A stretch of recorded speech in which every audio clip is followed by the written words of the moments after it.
کی خبر، بس وہ وراثت میں ان کو گدی مل گئی، نہ شریعت کے پیروکار، نہ طریقت کے پیروکار، نہ معرفت سے باخبر، نہ حقیقت سے باخبر۔ اور وہ کیا، چونکہ ان پڑھ ہوتے ہیں تو وہ اپنے نام نہاد مریدوں کو اپنی نام نہاد پیری کا سکہ دیہاتوں میں اور ان پڑھ علاقوں میں جمائے رکھنے کے لیے، چونکہ امیون ہوتے ہیں تو وہ وہم اور گمان گھڑتے اور من گھڑت مسئلے تراشتے، حجتیں تلاشتے ہیں، اور قرآن اور سنت اور شریعت کی باتوں کو کہتے ہیں کہ یہ مولویوں کا دھندا ہے، یہ پڑھنا پڑھانا قرآن حدیث شریعت اور مسائل یہ مولویوں کا کام ہے، ہم تو ان سے آگے نکلے ہوئے لوگ ہیں۔ اور وہ جو ان کے اپنے خود ساختہ گمان ہوتے ہیں اور خود ساختہ تصورات ہوتے ہیں اور من گھڑت ان کے جو تخیلات ہوتے ہیں جن کے لیے اللہ رسول کی اور شریعت کی کوئی سند نہیں ہوتی، وہ اپنے حلقے میں بیان کر کے اپنی جھوٹی عقیدت مندی اور اپنے جھوٹے سو کال روحانی تسلط کو قائم رکھتے ہیں، گمراہی پھیلاتے ہیں۔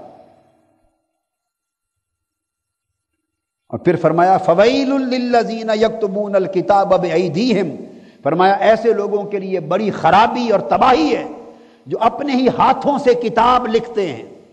قرآن کی آیتیں لکھتے ہیں، گھڑ لیتے ہیں اپنے پاس سے،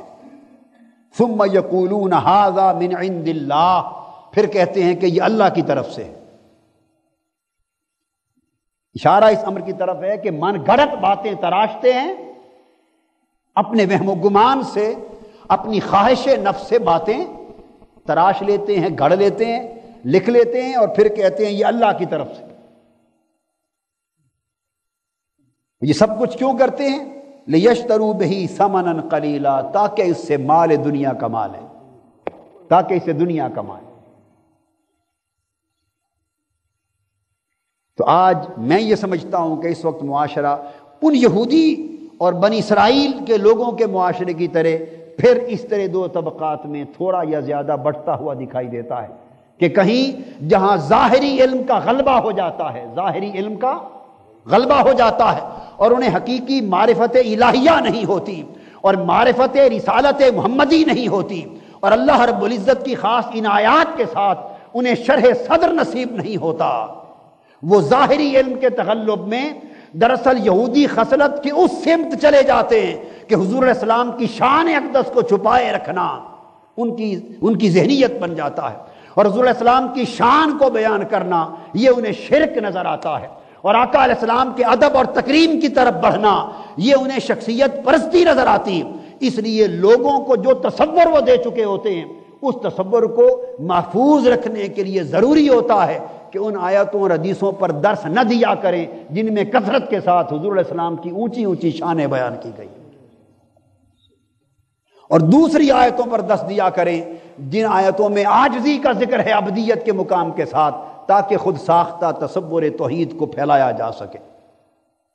اور دوسری طرف معاشرہ بسبب جہالت ان لوگوں کے گھیرے میں ہے جن کا میں نے ذکر کیا کہ جن کے پاس علم شریعت نہیں، علم قرآن نہیں، علم سنت نہیں، جو دین کے علم اور عمل سے آ رہی اور ان کو وراثت میں گدیاں ہاتھ آ گئی ہیں، نہ انہیں شریعت کا پاس، نہ طریقت کا پاس، نہ قرآن و سنت کا پاس، نہ اللہ کے دین کا پاس، اگر پاس ہے تو فقط اپنے مفاد کا۔ اور اسی طرح ایسے واعظین بھی اور ایسے علماء بھی کہ جو محض دین کی تبلیغ اشاعت دین کی خاطر نہیں، اشاعت قرآن کی خاطر نہیں، اشاعت سنت کی خاطر نہیں، اقامت دین کی خاطر نہیں، اصلاح احوال امت کی خاطر نہیں، وہ واعظ فقط اپنے روزگار کی خاطر کرتے ہیں، اپنے معاش کے لیے کرتے ہیں۔ تو جنہوں نے دین کو، قرآن کو، حدیث کو، شریعت کو اور واعظ اور تبلیغ کو یشتروا بہ ثمنا قلیلا،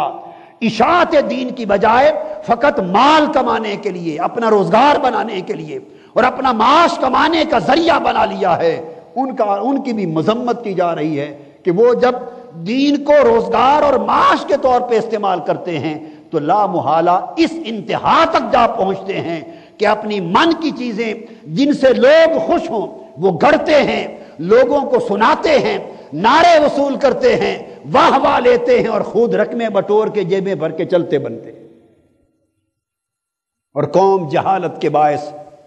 گمراہی کے باعث اپنے اندھیروں میں بھٹکتی پھرتی ہے۔ اللہ تبارک، یہ دونوں انتہائیں ہیں